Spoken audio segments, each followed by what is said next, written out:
I still remember the rain that night. Not the gentle, cleansing kind that washes away troubles, but the merciless downpour that drenches you to the bone, making everything heavier, including the weight of your decisions. 3 hours earlier, I had walked out of the suburban prison I'd called home for 6 years. The door hadn't even slammed behind me. Craig was too drunk to notice I was leaving for good this time. My cheek still stung where his wedding ring had connected with my skin. The irony wasn't lost on me. The symbol of our union now marked me in the most honest way our relationship had in years. The duffel bag slung across my shoulder contained everything I could call mine. Some clothes, toiletries, $247 in cash, and the locket my grandmother had given me before she died. Everything else belonged to Craig, as he'd reminded me countless times. The furniture, the car, my self-worth. Itajaí wasn't known for its reliable public transportation, especially after midnight, which is why I found myself trudging through the flooded streets, mascara running down my face, blending with the rain and tears I refused to acknowledge. The bus shelter offered minimal protection as I huddled there, my thin jacket doing little against the November chill. I was 32 years old and starting from scratch, with nowhere to go and no one to call. Need a ride? The voice came from behind me, deep and clear despite the rainfall's percussion. I didn't turn immediately. In my experience, kindness from strangers usually came with expectations. "I'm fine," I lied, my voice betraying me with a slight tremble. "You don't look fine." I turned then, ready to snap back with the last shreds of my dignity, but the words died on my lips. He stood under a large black umbrella, not quite under the shelter. Tall, imposingly so, dressed in what even my untrained eye could recognize as an expensive suit. Dark hair slicked back, revealing a face with sharp angles softened only by the faintest hint of stubble, but it was his eyes that held me. Dark as the night around us, observant, missing nothing. "I don't get into cars with strangers," I said, pulling my bag closer. A smile played at the corner of his mouth. "Smart woman." He took a step forward, and I noticed how the rain seemed to part for him, how the puddles knew better than to splash his immaculate leather shoes, Alessio Vitale. He extended his hand as if we were meeting at a business conference rather than a deserted bus stop past midnight. "That's supposed to make you less of a stranger?" I asked. "It's a start." His accent was slight but unmistakable. Italian, wrapped around each word like fine silk. Something about him made the hairs on my neck rise. Not entirely from fear, though there was that too. Power radiated from him, the kind that didn't need to announce itself. Behind him, I noticed a black SUV with tinted windows, engine running. A large man stood beside it, seemingly unbothered by the rain soaking his broad shoulders. "Where are you headed?" Alessio asked, as if he had all the time in the world, as if standing in the rain talking to a bedraggled woman was his evening plan. "Away?" I answered truthfully. "Anywhere away." He nodded as if he understood completely. "I know somewhere safe. No strings." I almost laughed. There were always strings. Craig had taught me that lesson thoroughly. Nothing was free, especially not from men who looked like they owned pieces of the world. "Why would you help me?" I challenged. "Perhaps I recognize a fellow escapee." His eyes flickered to my swollen cheek, then back to mine. "Or perhaps I just don't like seeing someone stranded in this weather." A crack of thunder punctuated his words, making me flinch. The universe's way of reminding me I had limited options: stay here and eventually face Craig when he sobered up and came looking for me, or take a chance on this elegant stranger offering shelter. "One night," I said finally. "Just somewhere to stay tonight." He inclined his head slightly, satisfaction briefly crossing his features. "Of course." As he stepped aside, extending the umbrella to cover me, I realized I hadn't even told him my name. "Evelyn," I said, stepping cautiously toward him. "Evelyn Taylor." "A pleasure, Evelyn Taylor." The way he said my name made it sound like something valuable, something worth tasting. The large man by the car moved immediately, opening the rear door. As we approached, I noticed how his eyes never settled, constantly scanning the empty street. Up close, I could see the slight bulge under his jacket, a gun. My steps faltered. Alessio's hand came to rest lightly on the small of my back, not pushing, just present. Marco is my driver. You have nothing to fear. I wasn't so sure, but I was already in motion, already committed. The interior of the SUV was warm and smelled of leather and something distinctly masculine. As I slid across the seat, I noticed the partition between the front and back was raised. Privacy, or isolation. Alessio settled beside me, shaking droplets from his umbrella before closing it. "Take us to the Riverview," he instructed Marco, who nodded without speaking. "What's the Riverview?" I asked, trying to mask the tremor in my voice. "A hotel I own. Discreet, comfortable." His gaze was heavy on me. "You'll have your own room, of course." The SUV pulled away from the curb, and I watched the bus stop recede, wondering if I'd just made the biggest mistake of my life, or saved myself from spending the night in the rain. My fingers traced the tender spot on my cheek, and I caught Alessio watching the movement. "He won't find you there," he said quietly. I didn't ask how he knew there was a he, or why he assumed I was hiding. Something told me Alessio Vitale was accustomed to reading people, to seeing the stories written in their bruises and escape attempts. "I'm not looking for complications," I said, staring straight ahead. "Few people are. Life delivers them anyway." The city lights blurred through the rain-streaked windows as we drove, reminding me of all the tears I'd shed in bathrooms with locked doors, trying to muffle the sounds.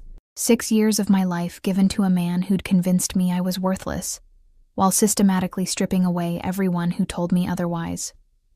My friends, my family, my career in graphic design reduced to making flyers for his construction business without payment or credit.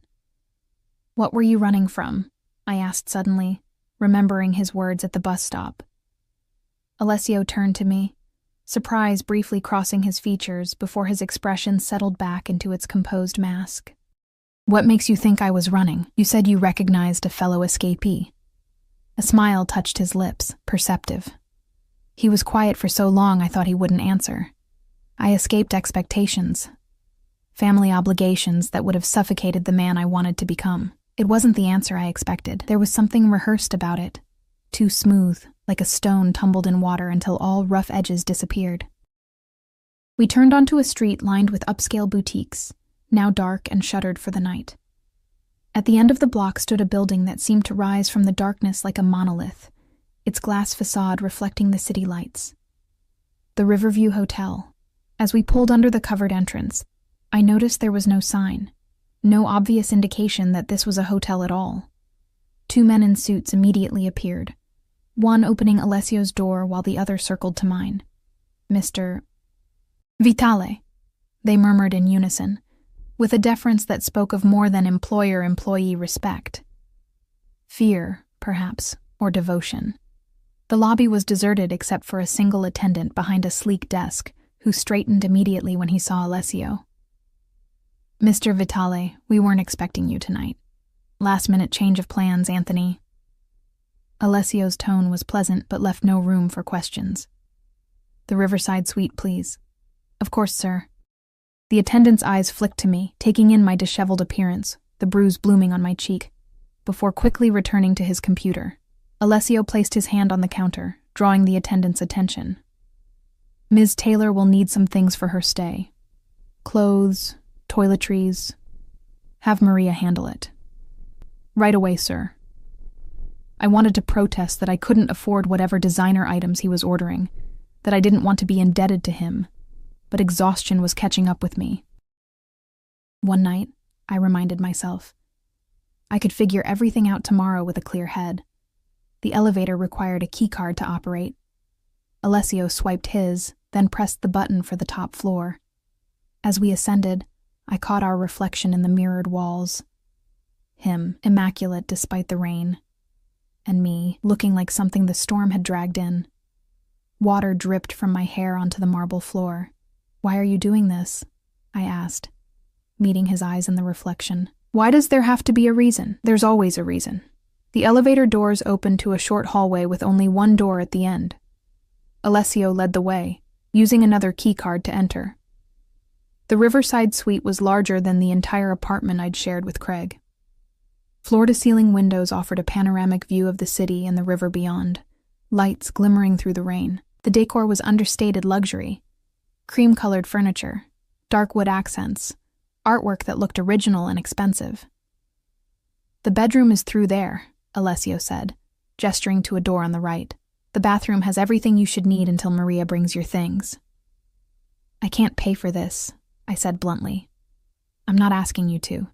He removed his suit jacket, draping it over a chair.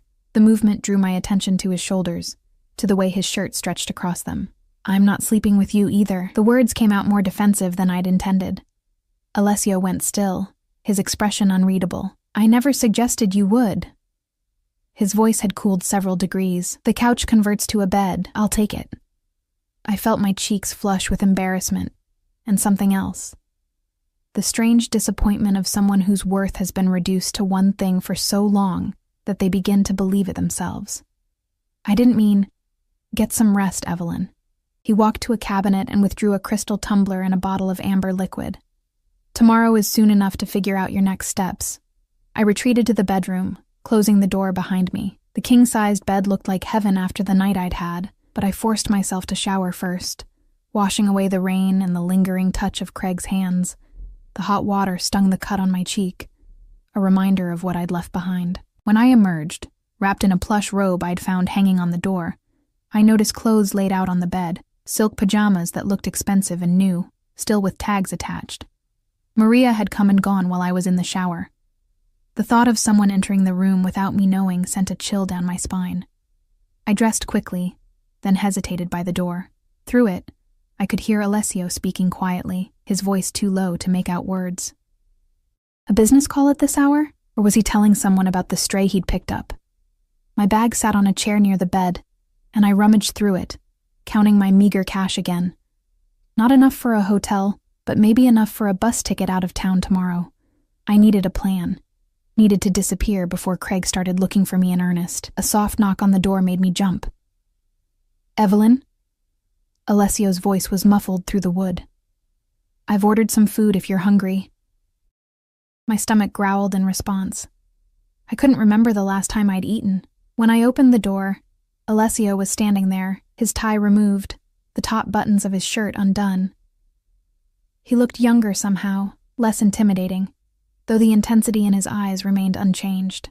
"Thank you," I said, following him to the dining area where a small feast had been laid out. Pasta, bread, salad, wine. "I wasn't sure what you liked," he explained, pulling out a chair for me. As we ate in silence, I felt his eyes on me, studying, assessing. It should have made me uncomfortable, but there was something almost comforting about his attention, so different from Craig's dismissive glances or angry glares. "What happens after tonight?" I finally asked, setting down my fork. "That depends on where you want to go." I had no answer for that. I'd been so focused on getting away that I hadn't thought about where to. "I don't know," I admitted. Alessio nodded, as if my uncertainty was perfectly reasonable. "Then stay until you do." Our eyes locked across the table, and I felt something shift between us. A door opening to a room I hadn't known existed. "Dangerous," whispered a voice in my head that sounded suspiciously like my own self-preservation. "One day at a time," I said carefully. He raised his glass in agreement. "One day at a time." Later, as I lay in the unfamiliar bed, listening to the rain against the windows and the distant sounds of the city below, I wondered what I'd gotten myself into. There was something about Alessio Vitale that didn't quite add up, the way people deferred to him, the silent security, the casual offer of luxury to a stranger. But for the first time in years, I fell asleep without fear of what the morning would bring. Whatever Alessio's secrets were, they couldn't be worse than what I'd left behind. At least, that's what I told myself as I drifted off, unaware of just how wrong I was. Block 2. Morning came with gentle insistence, sunlight filtering through curtains I didn't remember closing. For a disorienting moment, I forgot where I was. The bed too comfortable, the silence too complete to be my cramped bedroom where Craig's snores would vibrate through the walls. Then it all came rushing back. The rain, the bus stop, the stranger with dark eyes who'd offered sanctuary. I sat up, wincing as my body protested. The bruise on my cheek felt tight and hot when I touched it. A glance in the bathroom mirror confirmed it had darkened overnight, a purple-blue stain spreading across my cheekbone. Craig's parting gift. After a quick shower, I found more clothes laid out, a simple blouse and jeans that somehow fit perfectly, along with underwear still bearing price tags that made me gasp. I dressed quickly, uncomfortable with the expense, but having nothing else clean to wear. The main room of the suite was empty when I emerged. For a moment, I thought Alessio had left, but then I noticed the balcony door slightly ajar. He stood outside, one hand resting on the railing, the other holding a phone to his ear. Even from behind, I could sense tension in his posture, in the way he held himself perfectly still as he spoke. "I don't care what it takes. Find him." His voice carried through the gap, cold and sharp as a blade. No excuses. No witnesses. A chill ran through me, and I stepped back instinctively. Whatever business Alessio Vitale conducted, it clearly wasn't always conducted within the bounds of the law. I retreated to the bedroom, heart pounding, suddenly aware of how little I knew about the man whose help I'd accepted. Minutes later, a soft knock on the door made me jump. "Evelyn, are you awake?" His voice had returned to the smooth, controlled tone I remembered from the night before. I took a deep breath, reminding myself that I needed the shelter he offered, at least for now. "Yes, I'm up." When I opened the door, Alessio stood there in a fresh suit, charcoal gray this time, his hair perfectly styled. If he'd slept on the couch, there was no evidence of it in his appearance. "You look better," he said, his eyes lingering on my bruised cheek before meeting my gaze. "Feel better too," I replied cautiously. "Thank you for the clothes. They fit perfectly. Maria is good at her job." He gestured toward the dining table where breakfast had been laid out. "You should eat." As we sat across from each other, I tried to reconcile the man before me. Attentive, quietly courteous, with the cold voice I'd overheard on the balcony. People contained multitudes, I knew that. But some multitudes were more dangerous than others. "I should go today," I said, spreading jam on a piece of toast I didn't really want. "I've imposed enough. Where will you go?" The question was casual, but his eyes were intent on my face. I hesitated, realizing I still had no answer. No plan beyond escape. "I have a friend in Sacramento." The lie came easily, born of self-preservation. In truth, Craig had systematically cut me off from everyone I'd once called friend. Alessio took a sip of his coffee, studying me over the rim. "You're not a very good liar, Evelyn." My hand froze midair, toast suspended between plate and mouth. "Excuse me?" "Your eyes give you away. They slide to the left when you're being dishonest." I set the toast down, appetite vanishing. "I don't know you well enough to lie to you." And yet, here we are. His tone wasn't accusatory, merely observational. "Stay. At least until you have somewhere real to go." "Why do you care?" Alessio was quiet for a long moment, and I had the distinct impression he was deciding how much truth to give me. 6 years ago, he finally said. "My sister tried to leave her husband. He found her at a motel outside the city." His expression didn't change, but something dark passed behind his eyes. "She didn't survive the night." The words landed like stones, heavy with implication. I swallowed hard. "I'm sorry." "As am I." He straightened, the moment of vulnerability passing so quickly I might have imagined it. "Your situation reminded me of hers." I wanted to ask what had happened to her husband, but something in Alessio's face warned against it. Instead, I nodded slowly. "A few days, then. Just until I figure things out." Relief flickered across his features. So briefly I nearly missed it. "Good. Now, I have meetings this morning, but Marco will be available if you need anything." "Marco? Your driver?" "My head of security."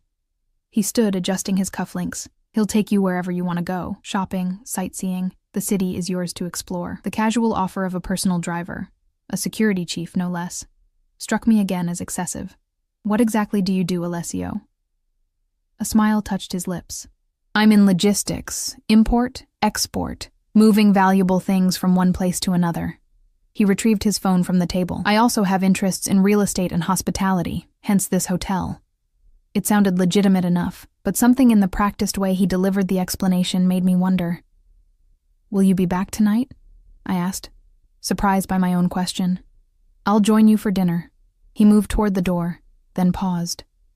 "Evelyn, should anyone ask, you're my guest, nothing more." Before I could respond, he was gone, leaving me with more questions than answers and the distinct feeling that I'd stepped into something larger than a simple act of kindness. I spent the morning exploring the suite, which was larger than I'd initially realized. Besides the main living area and the bedroom I'd used, there was a second bedroom, a study lined with leather-bound books, and a bathroom with a tub large enough to swim in. Everything spoke of quiet luxury.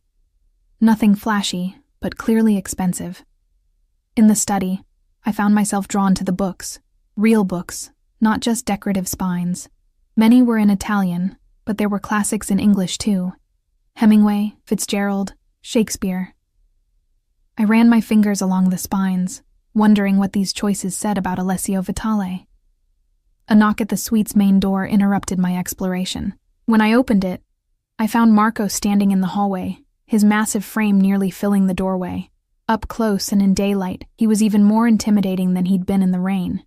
At least 6'5", with a face that looked like it had been broken and imperfectly reset more than once. "Ms. Taylor," he said, his voice surprisingly gentle for a man his size. "Mr. Vitale asked me to see if you needed anything." "I'm fine, thank you." I shifted uncomfortably under his steady gaze. "If you'd like to go out, I'm at your disposal." He handed me a business card with just his name and a phone number. "Actually," I said, making a sudden decision, "I could use some air." 20 minutes later, I found myself in the back seat of the same SUV from the night before, watching the city pass by through tinted windows. Marco drove in silence, occasionally checking the rearview mirror, though whether he was watching me or the traffic behind us, I couldn't tell. "How long have you worked for Alessio?" I asked, trying to fill the silence. 15 years, he replied, eyes on the road. "You must know him well." Marco's expression didn't change. "Well enough." "Is he always this generous with strangers?" This earned me a quick glance in the mirror. "Mr. Vitale is selective about who he helps." "Lucky me," I murmured. "Yes," Marco said simply. "You are." We drove through downtown, past shops and cafes filled with people going about their normal lives. Lives with routines and certainties I'd never quite managed to establish with Craig, who thrived on chaos and keeping me off balance. "Could we stop somewhere?" I asked suddenly. "A pharmacy, maybe?" Marco nodded, turning at the next intersection. He pulled up in front of a small drugstore, then shocked me by getting out and opening my door. "I'll wait here," he said. Inside, I headed straight for the makeup aisle, selecting a concealer I hoped would cover the worst of my bruise. As I paid, I noticed Marco through the window, standing beside the SUV, his eyes constantly scanning the street. Not just a driver, I reminded myself. Head of security. Back in the car, I applied the concealer using the small mirror in my compact, watching as the evidence of Craig's violence disappeared beneath layers of beige. The woman who looked back at me seemed different somehow. Still me, but with a strange new awareness in her eyes. "Where to next?" Marco asked. I hesitated, then decided to test the limits of Alessio's hospitality. "Is there a place I could get a coffee?" "Sit for a while, of course." He pulled away from the curb. "There's a cafe Mr. Vitale prefers." The cafe turned out to be a charming little place tucked away on a side street, with wrought iron tables on a patio overlooking a small park. As we approached, I noticed how the staff straightened when they saw Marco, their eyes widening slightly. "Mr. Vitale's usual table," he told the hostess, who immediately led us to a corner spot with a perfect view of both the park and the entrance. "Will Mr. Vitale be joining you?" she asked, her tone carefully neutral. "Just Ms. Taylor today," Marco replied. I ordered a cappuccino, watching as Marco took a position several feet away, his back to the wall, eyes constantly moving. The cafe was busy but not crowded, filled with the gentle hum of conversation and the occasional laugh. Normal. Safe. Yet I couldn't shake the feeling that I was sitting in a bubble, separated from the reality around me. My phone, the prepaid one I'd bought in secret and hidden from Craig, buzzed in my purse. My heart stuttered as I saw the number. Craig. 3 missed calls and now a text. "Where the fuck are you? Get home now!" My hands trembled as I shoved the phone back into my purse. How long before he started searching for me? Before he called the few friends I had left. My mother, who'd moved to Florida last year after one too many uncomfortable encounters with her son-in-law. "Everything okay, Ms. Taylor?" Marco had moved closer, concern etched on his rugged face. "Fine," I lied, forcing a smile, just enjoying the sunshine. I sipped my cappuccino, trying to calm my racing heart. Craig had never been this angry before, never hit me quite so deliberately. Always before, there had been a twisted logic to his violence, punishment for some perceived slight, for dinner being cold, for speaking to another man too long at a party. But last night had been different. Colder, more calculated, as if he'd finally tired of the game and was ready to end it. The thought sent ice through my veins. "Actually, Marco, I think I'd like to go back to the hotel now." He nodded once, already signaling for the check. Back at the river view, I paced the suite, my momentary calm shattered. What was I doing here, playing house in this luxury apartment, accepting clothes and food from a man I barely knew? A man who, if my instincts were right, operated outside the law in ways I didn't want to examine too closely. Yet, what were my alternatives? I had almost no money, no job, no friends I could trust not to tell Craig where I was. I could go to a shelter, but Craig's construction company worked with several local charities. He would find me. By evening, I'd worked myself into such a state of anxiety that when the door opened and Alessio walked in, I nearly jumped out of my skin. He paused in the doorway, taking in my flustered appearance. "What happened?" "Nothing," I said too quickly. "Just thinking." He set his briefcase down, loosening his tie. "Marco said you seemed upset at the cafe." Of course he'd reported back. "Craig texted me," I admitted. "He knows I'm gone." Alessio's expression darkened. "Did you tell him where you are?" "No, I didn't respond at all." He nodded, satisfied. "Good." He moved to the bar and poured 2 drinks, handing me one. "Tell me about him." I took a sip, the whiskey burning a path down my throat. "What do you want to know?" "Everything. What he does, where he goes, his routines." The clinical detachment in his voice sent a chill through me. "Why?" Alessio's dark eyes met mine. "Knowledge is protection, Evelyn. The more I know about him, the better I can keep you safe." There was logic to it, but something in his tone suggested more than simple security concerns. I remembered the phone call I'd overheard. "No witnesses." "He owns a construction company," I said carefully. "Taylor Construction. Mostly commercial projects, some government contracts. Legitimate business?" The question was casual, but his eyes were intent. I gave a hollow laugh. "On paper. He cuts corners everywhere he can. Substandard materials, undocumented workers paid in cash." I took another sip of whiskey. "He has friends in the permit office, in inspections. Politicians?" "A city councilman. They play golf." The words spilled out now, 6 years of silent observation finally finding voice. "Craig has a temper, but he's careful about who sees it. In public, he's charming, generous, the perfect husband. And in private?" I touched my concealed bruise, a reflex I couldn't suppress. "You saw." Alessio's jaw tightened almost imperceptibly. "Does he own a gun?" The question startled me. "Yes, several. He hunts." "Would he use them on you?" The bluntness of the question knocked the air from my lungs.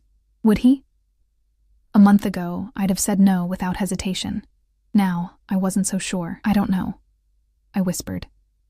"He's never threatened me with one, but yesterday, something was different. Like he'd crossed some line in his head." Alessio nodded slowly, as if I'd confirmed something he already suspected.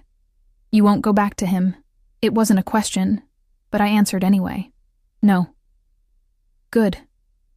He set his glass down with a finality that somehow comforted me. "Now, I believe I promised you dinner." Dinner turned out to be at a restaurant on the top floor of the hotel, a place so exclusive it didn't even have a sign on the door. The maitre d' greeted Alessio by name, leading us to a secluded table overlooking the river, now glittering with the reflected lights of the city. Throughout the meal, course after exquisite course of food I couldn't name but found delicious, Alessio kept the conversation light, asking about my interests, my past before Craig. He listened with genuine attention as I told him about my abandoned career in graphic design, about the small portfolio of work I'd managed to keep hidden on a cloud drive Craig didn't know about. "You should show me sometime," he said, refilling my wine glass. "I have associates who might be interested in your work." "It's been years," I demurred. "I'm probably rusty. Skills like that don't disappear, Evelyn. They just wait to be rediscovered." There was something about the way he said it, as if he saw potential in me that I'd long forgotten existed, that warmed me more than the wine. As we lingered over dessert, I found myself studying him openly, trying to reconcile the different facets I'd glimpsed. The businessman, the protective brother, the man who'd ordered someone found with no witnesses. "You're staring," he observed, a smile playing at the corners of his mouth. "I'm trying to figure you out," I admitted. "And what have you concluded? That you're more complicated than you appear, and that there's a lot you're not telling me." His smile deepened, reaching his eyes this time. "We all have our secrets, Evelyn, even you." "I'm not that interesting." "I disagree." He leaned forward slightly. "A woman who endures 6 years with a monster, then walks away with nothing but what she can carry. That takes a kind of courage few possess." His words wrapped around me like a warm blanket, validation I hadn't known I needed. For years, Craig had systematically dismantled my self-worth, convinced me that leaving was an impossibility, that I was nothing without him. And here was this man, this dangerous, enigmatic man, seeing strength where I'd only seen survival. "It wasn't courage," I said softly. "It was desperation. They're often the same thing." His hand moved across the table, not quite touching mine. "What pushed you over the edge after all that time?" I stared at our nearly touching hands, at the contrast between his manicured nails and the bitten stubs of mine. "He killed something," I said finally. "A stray cat that had been coming to our back door. I'd been feeding it scraps. When he found out," I swallowed hard. "He said it was to teach me a lesson about attachment, about consequences." Alessio's expression didn't change, but something flickered in his eyes. A darkness that should have frightened me but somehow didn't. "And you realized you might be next," he said quietly. I nodded.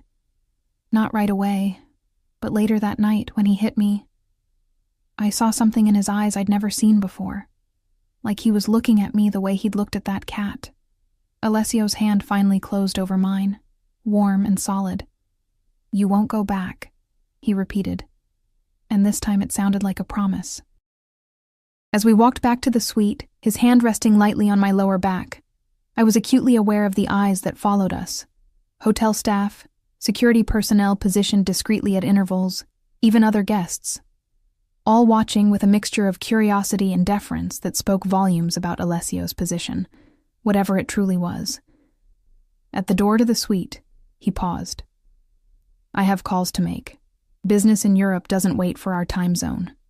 "Of course," I said, inexplicably disappointed. He studied my face for a moment, then leaned down slowly, giving me plenty of time to pull away. When he pressed his lips to my unbruised cheek, the contact was brief but electric, sending a current through me that I hadn't felt in years, if ever. "Good night, Evelyn," he murmured, his breath warm against my skin. As I lay in bed later, replaying the moment over and over, I told myself I was being foolish, that whatever I thought I was feeling was just gratitude and relief wrapped in the intoxicating package of attention from an attractive man. That getting involved with someone like Alessio Vitale, someone with secrets deep and dark enough to drown in, was the last thing I needed. Yet when I finally drifted off to sleep, it was his face I saw, not Craig's. And for the first time in years, the dreams that came were not nightmares. The next 3 days fell into an unexpected rhythm. Mornings, I would wake to find Alessio already gone, a note left on the dining table informing me he'd return for dinner. Days, I would explore the city with Marco as my silent shadow, gaining confidence with each hour spent away from Craig's influence. Evenings, Alessio and I would share meals and conversation that stretched into the night, carefully circling each other like dancers learning a new routine. It was a strange limbo, not quite freedom, not quite captivity. The luxury surrounding me was both sanctuary and reminder that I still had no real plan beyond the walls of the Riverview. On the 4th morning, I woke to raised voices in the main room of the suite. I froze, Craig's conditioning making me instinctively curl smaller in the bed. But the voices weren't angry, they were urgent.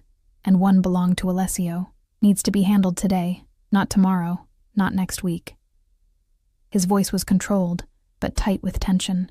The Colombians are getting nervous, another voice replied. They're asking questions about the shipment. Let them ask. We've never given them reason to doubt us before. And the other matter? The second voice lowered, but I strained to hear. The husband? My blood turned to ice. They were talking about Craig, under surveillance. He's becoming a problem. Should I? No, not yet. I want to see what he does next. The conversation shifted to Italian, too rapid for me to catch even if I'd understood the language. I lay perfectly still, heart hammering in my chest, until I heard the main door open and close. When I finally ventured out, dressed in another outfit that had mysteriously appeared in my size, Alessio was alone, staring out at the city. "Good morning," I said carefully, watching his reflection in the window. He turned, his expression softening when he saw me. "I'm sorry if we woke you." "Business?" I asked, moving to pour myself coffee from the carafe on the table. "Always." He joined me, taking the cup from my hands and setting it down. "We need to talk, Evelyn." Fear curled in my stomach. "About?" "Your husband made a police report yesterday. Missing persons." I nearly laughed. "Missing?" He knows exactly why I'm gone. Nevertheless, he's playing the concerned spouse, very convincingly according to my sources. I sank into a chair, legs suddenly unsteady. "Your sources in the police department?" Alessio didn't bother denying it. "He's been to your mother's house, your former workplace. He's showing your picture around town." The room seemed to tilt sideways. Craig was looking for me, publicly, strategically. Playing the victim while hunting for his prey. "He won't stop," I whispered. "Not until he finds me." "He won't find you," Alessio said with such certainty that I looked up sharply. "But we need to consider your options." "We?"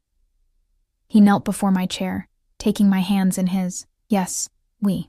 I told you before. You're not going back to him." The intensity in his eyes should have frightened me, but instead it anchored me. "What are my options?" "You could leave the city. Start fresh somewhere he wouldn't think to look." "With what money?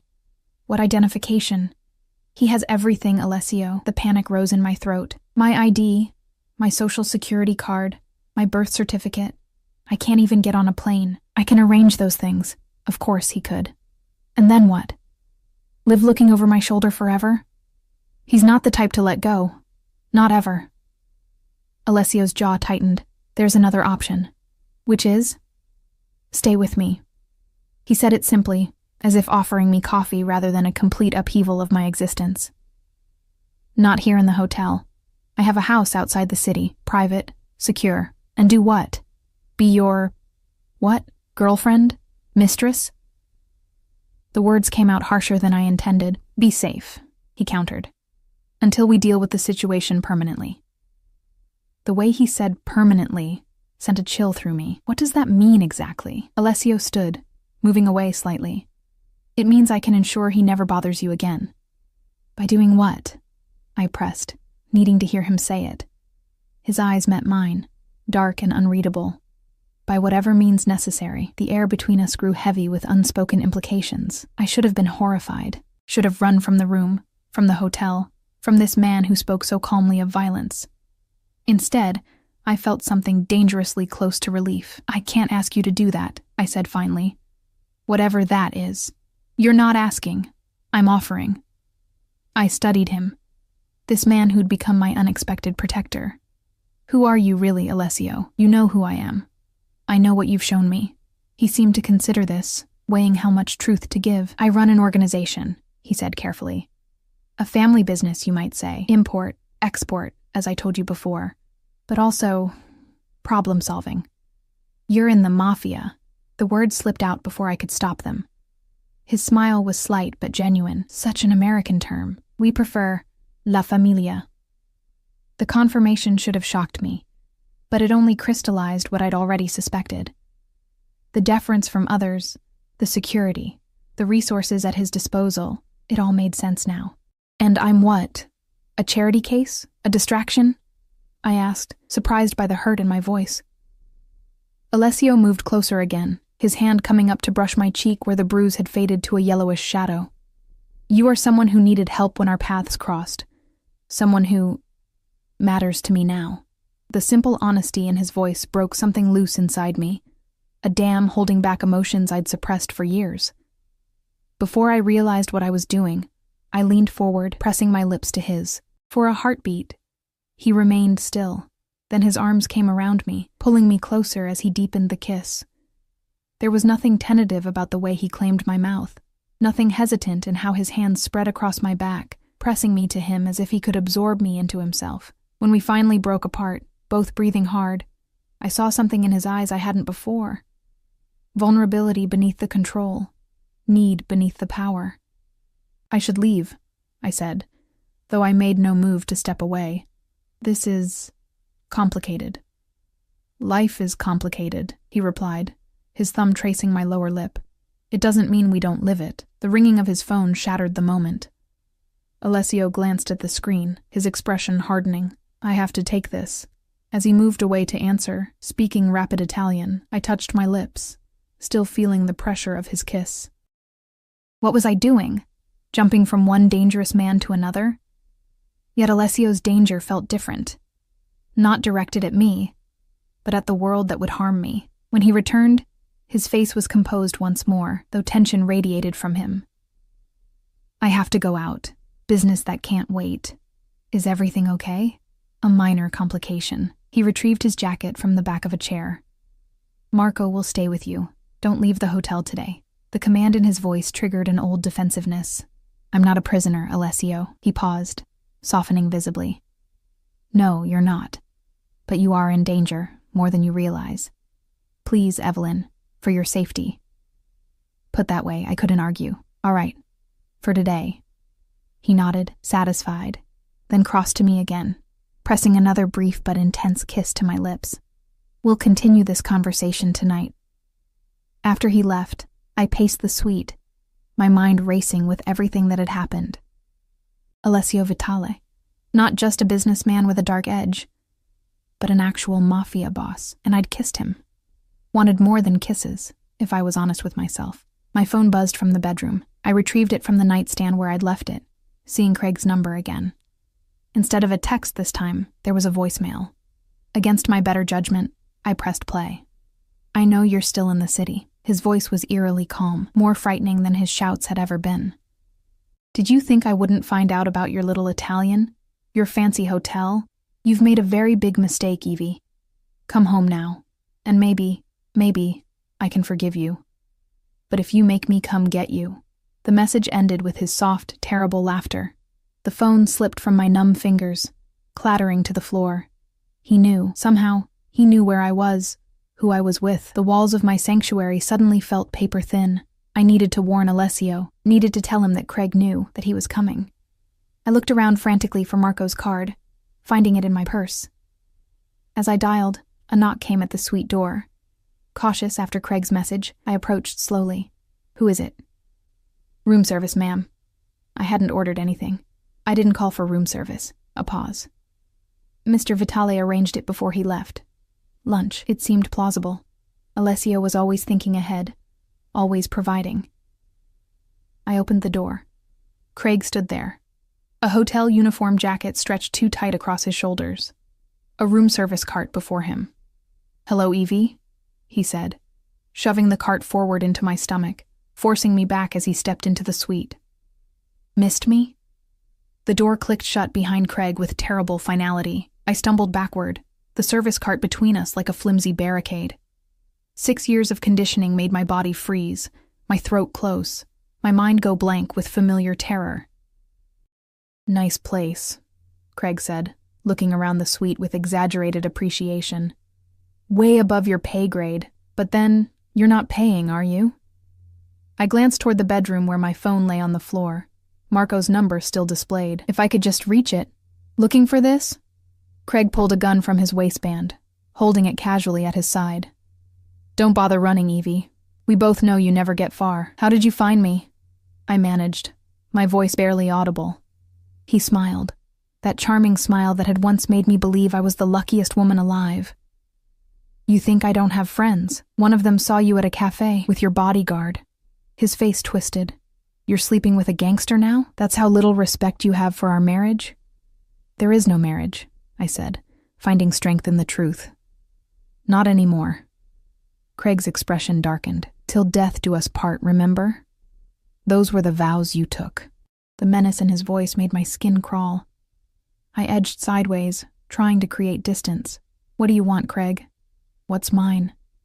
He stepped around the cart, closing the distance between us. You embarrassed me, Evie. Made me file a missing persons report like some helpless cuckold. People are talking. I left because you hurt me. Because you killed that cat just to— His hand shot out, grabbing my throat, squeezing just enough to cut off my words. That mangy thing? That's what this is about? A fucking stray?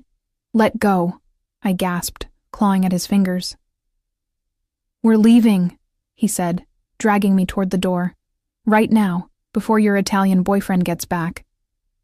Terror gave me strength I didn't know I had. I brought my knee up hard between his legs, gratified by his howl of pain as he doubled over. His grip on my throat loosened, and I twisted away, lunging for the bedroom. I didn't make it 3 steps before he caught my hair, yanking me backward with such force that I saw stars.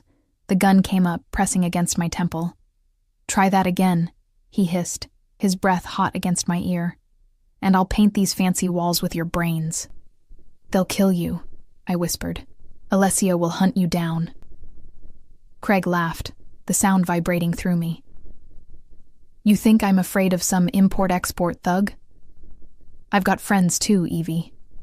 Important friends. He began pulling me toward the door, the gun still pressed to my head. My mind raced frantically. Marco was somewhere in the hotel. If I could make noise, create a disturbance. The sound of a key card in the door froze us both in place. Craig shifted, putting me between himself and the entrance, the gun now pressed to my back. Not a word, he breathed. The door opened, revealing Marco, his massive frame filling the doorway. He registered the scene in an instant. My terrified face, the position of Craig's arm, the subtle bulge of the gun beneath my jacket. Ms. Taylor, he said calmly. Everything all right? Fine, Craig answered for me, his voice a perfect imitation of concern. My wife isn't feeling well. I'm taking her home. Marco's eyes never left mine. Ms. Taylor? Craig's finger tightened on the trigger, the pressure a terrible promise against my spine. I said nothing, but let my eyes plead with Marco, hoping he could read the desperation there. Marco nodded once, almost imperceptibly.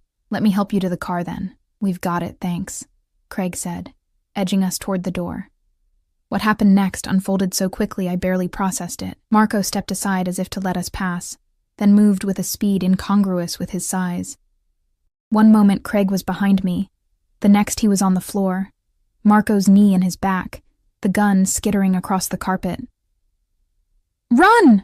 Marco shouted, struggling to keep Craig pinned.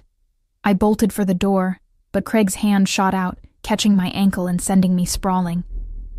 As I hit the floor, I heard a sickening crunch, followed by Marco's grunt of pain. Rolling over, I saw Craig staggering to his feet, blood streaming from his nose, a letter opener from the desk clutched in his hand. Marco was on one knee, clutching his side where a crimson stain was spreading. Craig lurched toward the gun, still on the floor near the window. I reacted without thinking, scrambling across the carpet. My fingers closed around the cold metal, just as Craig's foot connected with my ribs, sending pain lancing through me. You ungrateful bitch, he snarled, looming over me. After everything I've done for you. I rolled onto my back, the gun clutched in both hands, pointing up at him. Stay away from me. He paused, eyes widening slightly before his face split in a mocking grin. You won't use that. You don't have the spine. He was right. My hands shook, my finger barely touching the trigger. 6 years of psychological dismantling had done its work too well. I couldn't pull the trigger, couldn't cross that line. Craig saw the hesitation in my eyes and lunged forward. The gun went off, the sound deafening in the enclosed space. Craig stumbled, clutching his shoulder, shock and rage contorting his features. You shot me, he said, incredulous. You actually fucking shot me. I scrambled backward, still holding the gun, watching in horror as blood seeped between his fingers. What had I done? The suite door burst open again, and 2 men in suits rushed in, weapons drawn. Security, I realized dimly. The gunshot had brought them running. "Secure him," Marco ordered from where he still knelt, one hand pressed to his bleeding side. "Call Mr. Vitale." Everything after that blurred into a kaleidoscope of images and sensations. Security restraining Craig, who alternated between threats and pleas. Paramedics arriving to tend to Marco. Police, their questions a buzz of white noise I couldn't process. And then, cutting through it all like a blade, Alessio's voice as he entered the chaos of the suite. "Evelyn." Just my name, but it anchored me back to reality. I looked up from where I sat on the couch.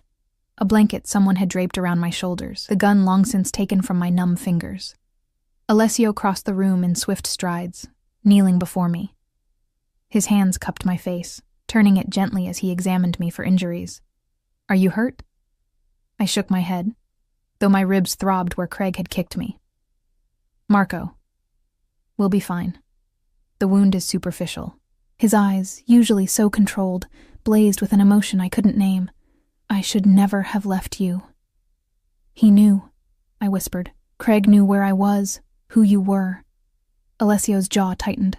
"I'm aware. The leak has been addressed."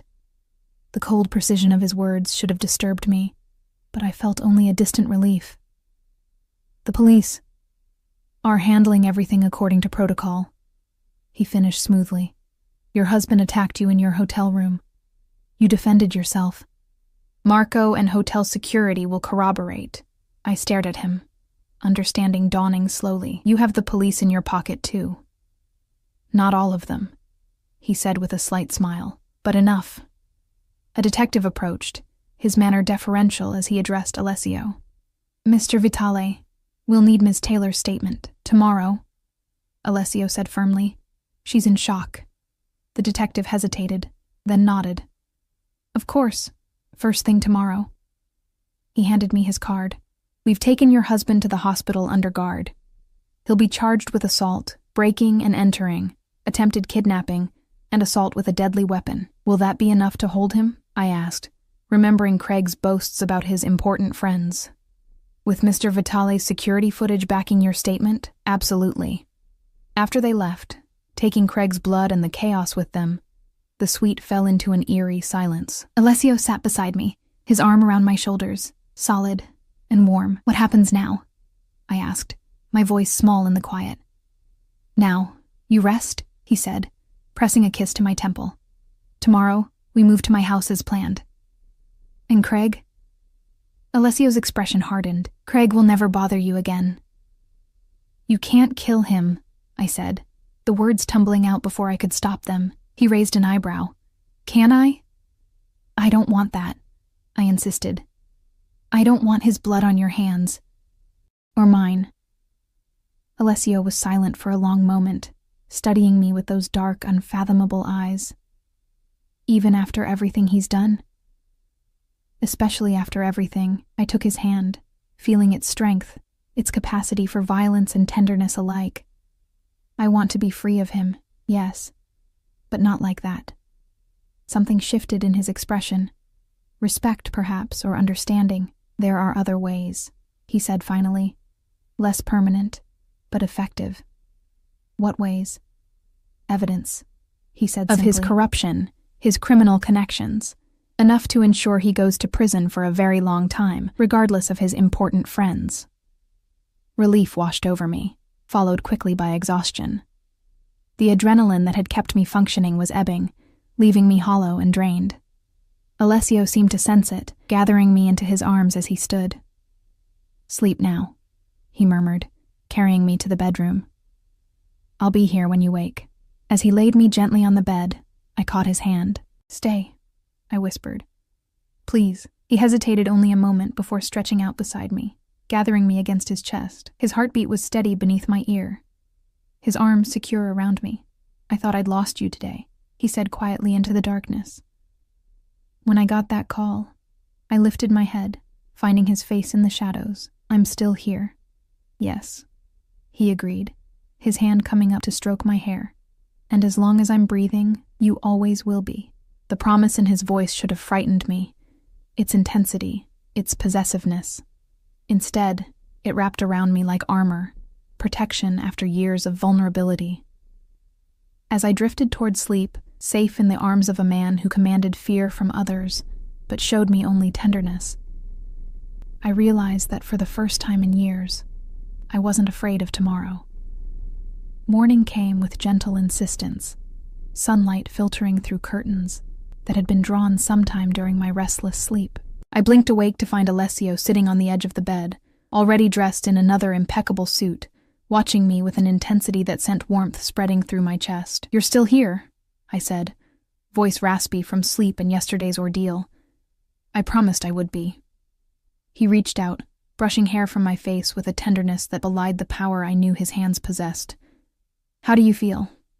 I took inventory of my body, ribs tender where Craig had kicked me, muscles sore from the struggle, but nothing broken. The real damage, as always, lay deeper. "I've been worse." His jaw tightened almost imperceptibly. "That's not reassuring. I'm okay," I amended, pushing myself to sit up. "Really?" Alessio nodded, though the concern didn't leave his eyes. "The detective will be here in an hour for your statement. After that, we leave." "To your house?" I asked, remembering our conversation from before Craig's intrusion. "Yes, unless you've changed your mind." I hadn't, though the events of yesterday had cast everything in a sharper, more defined light. Alessio wasn't just a mysterious businessman with a dark edge. He was a man with the power and willingness to eliminate those who threatened what he considered his, and somehow I had become included in that category. "I haven't," I said, "but I need to know what I'm walking into, Alessio. The whole truth." He was silent for a moment, weighing his response. "My family has operated in this country for 3 generations, he said finally. "We have interests in shipping, real estate, nightclubs, casinos, some legal, some in gray areas." "And the not-so-gray areas?" His smile was slight. "Those too. Do you kill people?" The bluntness of my question surprised even me. Alessio didn't flinch, when necessary. "To protect what's mine," his eyes held mine, unflinching. "Does that frighten you?" It should have. Any sane person would be terrified, would be running for the door. Instead, I felt a strange calm. What frightens me is going back to living in fear, of always looking over my shoulder, waiting for the next blow to fall. "That won't happen," he promised. "Not while I'm alive." The detective's arrival interrupted any further conversation. Giving my statement was surprisingly straightforward. The detective was professional but deferential, never pushing when I hesitated, accepting my account without question. Throughout the interview, Alessio remained at my side, his presence both reassuring and a silent reminder of the power dynamics at play. "Mr. Taylor remains in the hospital under guard," the detective informed us as he prepared to leave. "Once released, he'll be transferred directly to county lockup. Given the charges and the evidence, bail is unlikely." "And if he does make bail?" I asked, unable to keep the anxiety from my voice. "The restraining order will be in effect. He comes within 500 feet of you. He goes straight back to jail." The detective glanced at Alessio, though I doubt he'll risk it. After he left, we moved quickly. A small suitcase had appeared, packed, I assumed, by the mysterious Maria, with the clothes that had accumulated during my stay. Within an hour, we were in the SUV, Marco replaced by another security man, heading out of the city. Alessio's house turned out to be an estate, set back from a private road behind gates and walls that spoke more of security than ostentation. The main house was surprisingly understated, a sprawling stone structure that blended with the wooded landscape rather than dominating it. "It's beautiful," I said as we pulled into the circular drive. "It was my parents' home," Alessio explained. "After they died, I considered selling it, but..." He trailed off, looking at the house with what might have been nostalgia. Some connections are worth preserving. Inside, the house was a blend of old-world craftsmanship and modern comfort. Wooden beams crossed high ceilings, Stone fireplaces anchored spacious rooms, and large windows filled the space with natural light. It felt lived in, genuine in a way the hotel suite, for all its luxury, had not. A small staff greeted us, a housekeeper, a cook, a groundskeeper. All treated Alessio with the same mixture of respect and wariness I'd observed at the hotel. Me, they regarded with barely disguised curiosity. "They're wondering who you are," Alessio said later, as he showed me to my room. A beautiful space with its own sitting area and a bathroom larger than Craig's entire master suite. "I've never brought anyone here before." "Never?" I asked, surprised. "This is my sanctuary," he explained, moving to open the French doors that led to a private balcony overlooking gardens, and beyond them, a lake glittering in the afternoon sun. "Few people know this place exists. Fewer still have been invited." The implications of his statement settled over me. The trust he was extending, the rarity of the gesture. "Thank you," I said simply, hoping he understood I meant for more than just the room. Alessio turned from the view, his expression softening as he looked at me. "There's something I need to show you." He led me down a hallway to a room at the far end of the house. When he opened the door, I gasped. It was a studio. Large windows providing perfect north light, easels and drafting tables arranged throughout the space, walls lined with art supplies. "I remembered you said you were a graphic designer," he said, watching my reaction. "I thought perhaps you might want to start creating again." I moved through the space, touching brushes, sketchbooks, a state-of-the-art computer setup in one corner, everything a designer could dream of. "When did you do this?" "I made a call yesterday before—" His expression darkened momentarily, before everything happened. The thoughtfulness of the gesture overwhelmed me. Craig had systematically dismantled my career, my passion, convincing me it was worthless, a hobby not worth pursuing. And here was Alessio, a man who barely knew me, creating a space for that very part of myself I'd been forced to suppress. "I don't know what to say," I whispered, emotion threatening to close my throat. "Say you'll use it," he replied simply. "Say you'll create again." I nodded, unable to form words around the lump in my throat. The following days settled into a new rhythm, different from the hotel, more grounded in a sense of permanence. I spent mornings in the studio, reconnecting with skills long dormant but not forgotten, afternoons exploring the grounds, sometimes with Alessio when his business permitted, often alone, discovering hidden gardens and paths through the woods that surrounded the property. Evenings were for dinner together, conversations that stretched late into the night, and a growing physical awareness that neither of us acted upon, though it hung between us like an unspoken promise. A week after our arrival, as we sat on the terrace watching the sunset paint the lake in golds and reds, Alessio received a call that changed his demeanor instantly. He spoke briefly in Italian, his expression hardening with each word. When he hung up, he stared at the phone for a long moment before looking at me. "What is it?" I asked, knowing instinctively it involved Craig. "Your husband made bail this afternoon," he said, his voice controlled. "One of the city councilmen vouched for him. The same one you mentioned he plays golf with." Cold fear washed through me. "But the restraining order is still in effect," Alessio assured me. "And you're safe here. He doesn't know this place exists." I nodded, trying to believe him. "What about the evidence you mentioned, the corruption proof to keep him in prison?" "My people are working on it." Alessio's gaze was steady. "It takes time to build a case that will stick, especially against someone with political connections." That night, I couldn't sleep. The knowledge that Craig was free, possibly looking for me, brought back the familiar hypervigilance, the tense muscles, the racing heart, the startling at every sound. Around 3 a.m, I gave up and went downstairs. Seeking tea or simply movement to calm my nerves, I found Alessio in the library, a single lamp illuminating the documents spread before him on the desk. He looked up when I entered, unsurprised, as if he'd been expecting me. "Couldn't sleep?" he asked. I shook my head, moving closer to see what occupied him at this hour. Photos, documents, what looked like financial statements, all related to Craig, I realized. Evidence being assembled meticulously, piece by piece.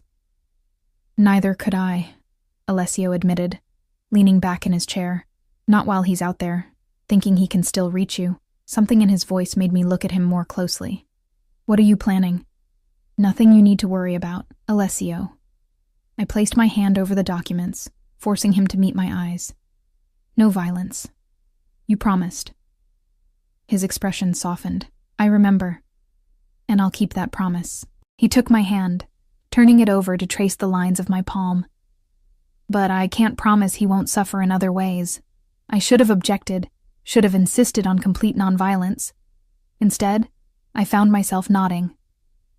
Just don't put yourself at risk. He's not worth it. Alessio stood, pulling me gently to him. You are. The kiss that followed was different from our first, not born of impulse or momentary connection, but of something deeper that had been building between us.